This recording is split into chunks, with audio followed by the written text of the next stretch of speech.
lucu, warna-warni, dan meriah. Yup, kalau biasanya kita menemukan truk dengan cat unik dan tulisan-tulisan lucu di jalan, kali ini kita bisa melihat puluhan truk seperti ini di Petahanan, Kebumen, Jawa Tengah. Soalnya, truk modifikasi yang unik dan penuh tulisan lucu ini memiliki komunitas sendiri loh. Dan kali ini, komunitas truk modifikasi ini berkumpul bersama untuk mengadakan bakti sosial.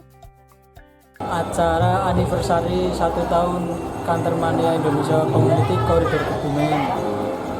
Acara ini memang nasional untuk para driver truk atau gimana, Mas? Untuk acara ini kami mengundang driver truk, komunitas Kantormania se-Jateng.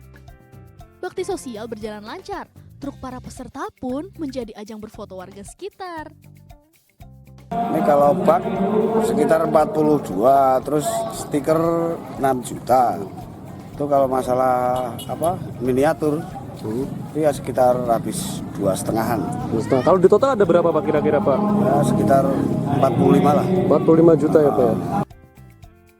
Tak hanya truk modifikasi, saking cintanya, para pengemudi truk ini juga memiliki miniatur truk yang sama persis dengan aslinya. Keren kan?